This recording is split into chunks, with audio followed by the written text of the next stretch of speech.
नीलम शादी के बाद ससुराल में अपना पहला कदम रखती है। सभी लोग बहुत खुश थे। हर किसी के बहू की पहली रसोई का इंतजार था। तभी सास आरती अपनी बहू से बोलती है, नीलम बहू, कल तेरी पहली रसोई है और कल तुझे 5 प्रकार के अलग अलग हलवे बनाने हैं, जैसे मूंग दाल, गाजर का, सूजी का, बेसन का और आटे का। इन सभी का पहले भोग लगाया जाएगा, उसके बाद सभी रिश्तेदारों को खिलाया जाएगा। हमारे यहाँ बहू पहली बार मीठा बनाती है और जो परंपरा बरसों से चलती आ रही है वही परंपरा मैं अभी तक लेकर चल रही हूँ। मैंने भी अपने टाइम में 5 प्रकार के अलग अलग हलवा बनाया था, तो तू भी बना दे। माँ जी, 5 प्रकार का अलग अलग हलवा? इसे बनाने में तो बहुत टाइम लगेगा। हाँ, टाइम तो लगेगा, इसलिए सुबह तुझे 4 बजे उठना है और सुबह 4 बजे उठने के बाद 2 घंटे तुझे किचन में लगेंगे। उसके बाद तुझे पूरे घर की सफाई करनी है, मंदिर साफ करना है और भगवान जी को नहला धुलाकर उन्हें भोग लगाना है। उसके बाद ही तो सभी रिश्तेदार सभी खाएंगे। अब जो रीति रिवाज है वे तो करना है ना बच्चे। हाँ माँ जी, वे सब ठीक है। चलिए आप चिंता मत कीजिए, मैं सब कुछ कर लूंगी सुबह। नीलम भी बहुत खुश थी। ऐसे ही रात को नीलम अपने कमरे में सोने जाती है। बेचारी के सर में बहुत खुजली होती है। वो बार बार अपना सर खुजा रही थी। तभी उसका पति मनोज कहता है, क्या हुआ नीलम, तुम्हें नींद नहीं आ रही क्या? बार बार तुम अपना सर क्यों खुजा रही हो? सब ठीक तो है ना? सर में कुछ हो गया क्या तुम्हारे? पता नहीं, जब से यहाँ आई हूँ तब से सिर में बहुत खुजली हो रही है। अच्छा, होता रहता है कभी कभी। चलो तुम आराम से सो जाओ। इतना बोलकर मनोज सो जाता है, लेकिन नीलम को रात भर नींद नहीं आती। उसके सिर में बहुत ज्यादा खुजली हो रही थी। ऐसे ही अगली सुबह नीलम 4 बजे उठती है और सभी के लिए हलवा बनाना शुरू करती है। उसे बार बार सर में खुजली हो रही थी। तभी नीलम सिर से एक जू निकालकर उसे जमीन पर रखकर अपने अंगूठे से मारते हुए कहती है, सत्यानाश हो तुम लोगों का। तुम लोगों ने मेरा जीना हराम कर रखा है। अरे इतना भी कोई किसी को परेशान करता है क्या? कम से कम खाना बनाने के समय तो सो जाया करो। अगर इस तरह से बार बार मेरे सिर में खुजली करोगे तो मैं खाना कैसे बनाऊंगी? और आज मेरी पहली रसोई है, कुछ भी बर्बाद मत करो मेरा। तभी वहाँ नीलम की सास आ जाती है और नीलम की सास उससे बोलती है, क्या हो गया बाबू, तू किससे बात कर रही है अकेले में? कौन तुझे परेशान कर रहा है? जरा मुझे भी बता दे, अच्छे से खबर लूंगी उसकी। अरे नहीं माँ जी, मुझे कोई परेशान नहीं कर रहा है। दरअसल रात को थोड़े उल्टे सपने आ रहे थे। शादी के बाद पहली रात थी और जगह अचानक से चेंज होने के बाद ना मुझे कुछ दिन तक ऐसे ही उल्टे बुरे सपने आते हैं, तो बस यही था और कुछ नहीं। अच्छा चल ठीक है, कोई बात नहीं, ये सब तो होता रहता है। जल्दी से बना, पूजा करने का समय हो रहा है। हाँ माँ जी, सब कुछ रेडी है। थोड़ी देर बाद नीलम अपने सभी रिश्तेदारों को अपने हाथ का बनाया हुआ खाना खिलाती है। सभी रिश्तेदार नीलम के हाथ के बनाए हुए खाने की बहुत तारीफ करते हैं। नीलम सभी रिश्तेदारों के सामने सर झुकाने लगती है। ये देखकर एक रिश्तेदार नीलम से कहती है, अरे बहू, क्या हुआ? तुझे बहुत देर से देख रही हूँ कि तू अपने सर में खुजली कर रही है। कहीं ऐसा तो नहीं कि तेरे सर में जूं है? अगर जूं है ना तो हमसे दूरी बनाकर ही रखना। ऐसे लोग हमें बिल्कुल पसंद नहीं आते जिनके सिर में जूं होती है। रिश्तेदार के मुंह से ये बातें सुनकर सब लोग नीलम को देखने लगते हैं। नीलम को बहुत शर्मिंदगी महसूस होती है और वे वहाँ से अपने कमरे में चली जाती है। थोड़ी देर बाद नीलम की सास नीलम के पास आती है और कहती है, वैसे बहू सच बता, ये बात तो मैंने भी नोटिस की है कि तेरे सिर में बहुत खुजली होती है। सच में तेरे सर में जूं है? देख, मुझसे तो कुछ छुपाने की जरूरत नहीं है तुझे। हाँ जी माँ जी, मेरे सर में जूं है और जूं की वजह से मेरे सर में खुजली हो रही है। क्या तेरे सर में जूं है? हे भगवान, तेरी वजह से अब हम सबके सर में भी जूं आ जाएगी। एक काम कर, तू ना मेरे बेटे से दूर रह और हमारी पूरी फैमिली से भी। हमारे पास आने की और हमारे आसपास भटकने की कोई जरूरत नहीं है। माँ जी, आप बिल्कुल भी चिंता मत कीजिए, ये मेरे सर से चली जाएंगी। मुझे अभी कुछ दिन से टाइम नहीं मिल रहा है कि मैं अपनी जुएं को सर से निकाल पाऊं। अरे बहू, मुझे साफ सफाई देने की कोई जरूरत नहीं है, तू बस हमसे दूरी बना ले। माँ जी, अब कैसी बातें कर रही हैं? आखिर हूँ तो मैं इसी घर की सदस्य ना। कब तक आप लोगों से दूर रहूंगी? घर का सारा काम करना, खाना बनाना, आप लोगों की सेवा करना, यही तो मेरा फर्ज है। और अगर मैं आप लोगों से दूरी बना लूंगी तो ये सब कैसे होगा? तुझे घर का कोई काम नहीं करना है, तू अपने कमरे में ही पड़ी रह। मैं खुद घर का काम करूंगी, खाना भी तुझे दे दूंगी, लेकिन तू भगवान के लिए हमारे घर में किसी भी चीज को हाथ मत लगाना। ऐसे ही समय बीत जाता है। सास ने सख्त मना किया था नीलम को कमरे से बाहर आने के लिए। यहाँ तक कि नीलम का पति भी उसका साथ नहीं दे रहा था। धीरे धीरे कुछ महीने गुजर जाते हैं। नीलम मानसिक रूप से अंदर ही अंदर घुट रही थी। नीलम की सास घर का सारा काम खुद करती तथा उसका खाना बनाकर उसे दूर से ही देकर चली जाती। नीलम से कोई भी बातचीत नहीं करता था। धीरे धीरे नीलम की तबीयत खराब होने लगती है और उसके सर की जुएं बढ़ने लग रही थी। नीलम और ज्यादा डिप्रेशन में जा रही थी। ऐसे ही एक दिन नीलम की सास नीलम के कमरे में थी, उसे खाना देने जा रही थी और वे देखती है कि नीलम बेहोश कमरे में पड़ी है। हे भगवान, क्या हो गया इसे हाथ लगाने में भी डर लग रहा है, कहीं इसकी सर की जू मेरे पास ना आ जाए। क्या करूं, कुछ समझ नहीं आ रहा है, कुछ तो करना पड़ेगा। नीलम की सास अपने बेटे को वहां पर बुलाती है। दोनों माँ बेटा मिलकर नीलम को किसी तरह से अस्पताल लेकर जाते हैं, जहां डॉक्टर नीलम को एडमिट कर लेते हैं। थोड़ी देर बाद डॉक्टर नीलम से कहते हैं, देखिए आपकी बहू डिप्रेशन में है, उनके साथ ऐसा क्या हुआ है जिस वजह से उनकी ये हालत हुई है? नीलम की सास अपनी गलती मानकर डॉक्टर को सारी बात बताती है, जिसके बाद डॉक्टर नीलम से कहते हैं, देखिए ऐसे में तो फैमिली को हमेशा अपनी फैमिली मेंबर को सपोर्ट करना चाहिए। जब आपकी बहू के सर में जुएं आए थे तो आपको जुओं को खत्म करने की कोशिश करनी थी, ना कि रिश्ते को खत्म करने की। शायद इसी वजह से आपकी बहू डिप्रेशन में है। नीलम के सिर में बहुत ज्यादा जुएं हो गई थी।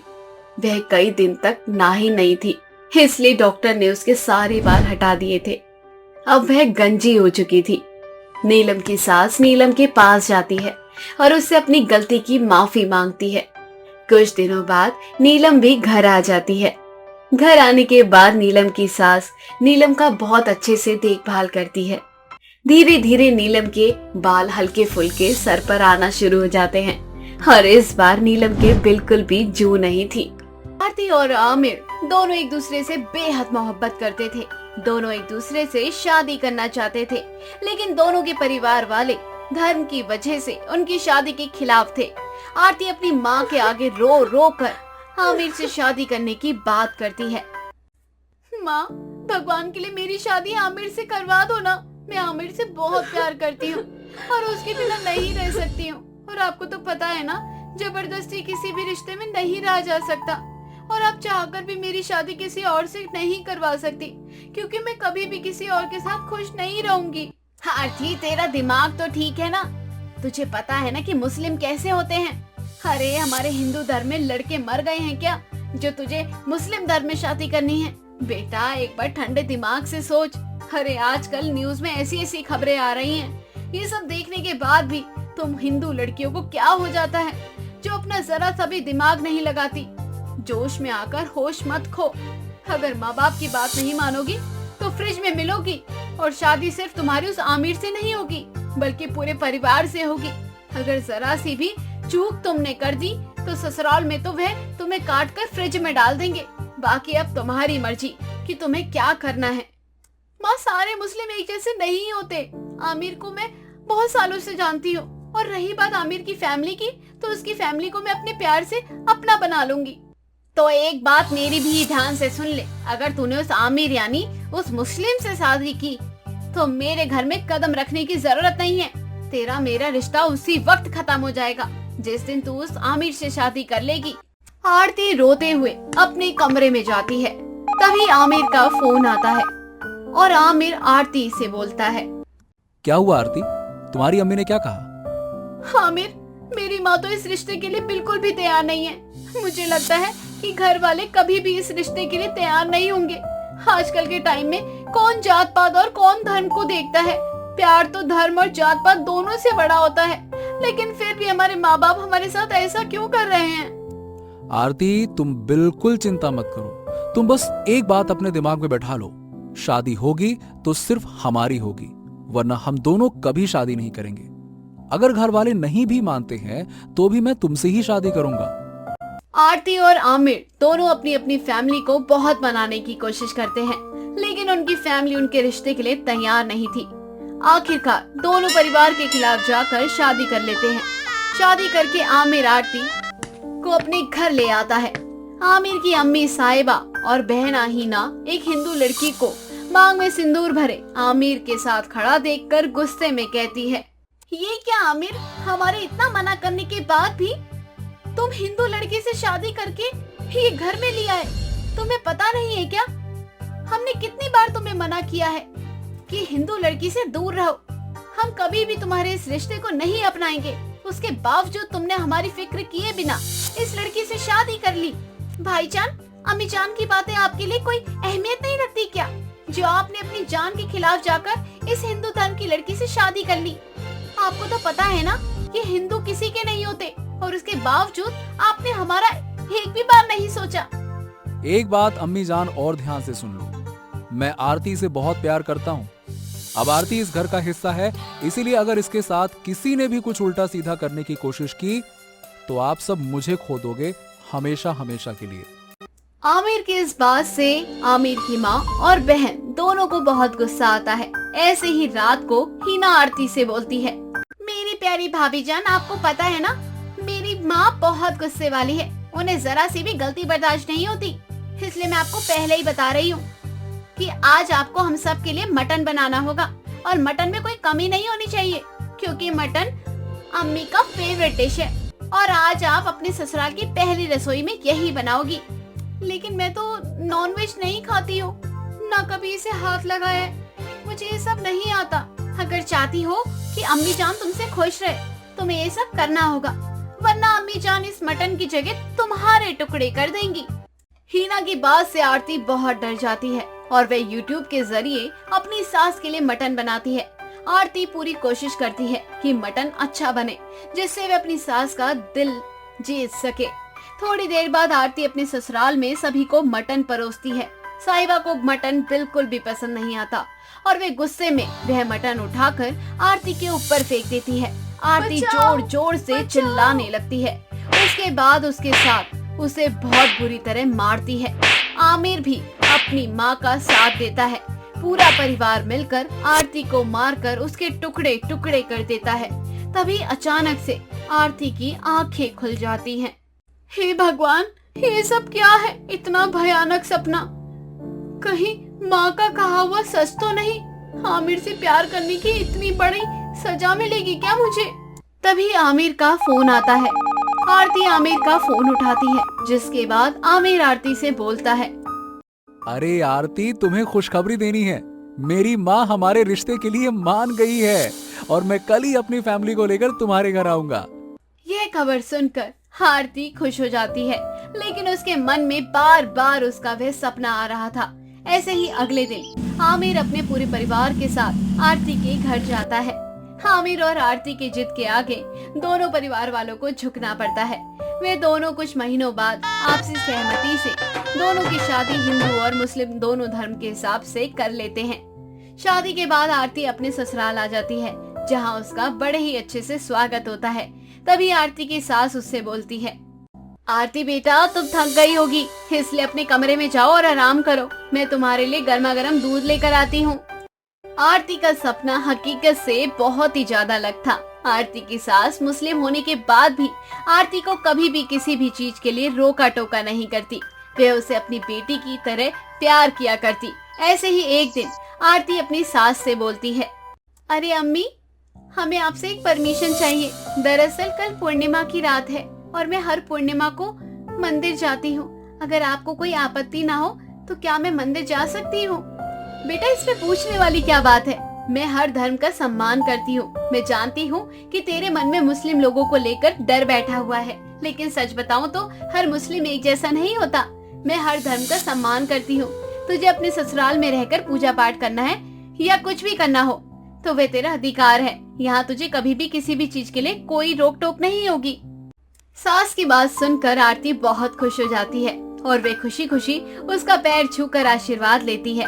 ऐसे ही अब ईद का त्योहार नजदीक आ रहा था। हर तरफ ईद की चहल पहल थी। साहिबा अपनी बहू आरती से कहती है, आरती, मुझे नहीं पता कि तुझे ईद के त्योहार के बारे में कितना पता है, लेकिन इतना ही बोलूंगी कि ससुराल में तेरी पहली ईद है, तो इस ईद के मौके पर तू हमारे साथ शामिल जरूर होना। अम्मी, आप कैसी बातें कर रही हैं? ये भी कोई पूछने वाली बात है क्या?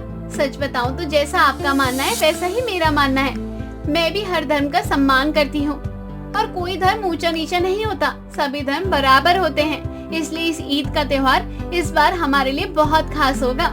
इस तरह से आरती ईद का त्योहार अपने पूरे परिवार के साथ हंसी खुशी मनाती है, जिसमें वे अपने पूरे परिवार के लिए मीठी सवैयां बनाती है और तरह तरह के पकवान भी बनाती है और अपने आप को पूरी तरह से मुस्लिम बहू के रूप में तैयार करके अपने पूरे परिवार को खुश कर देती है।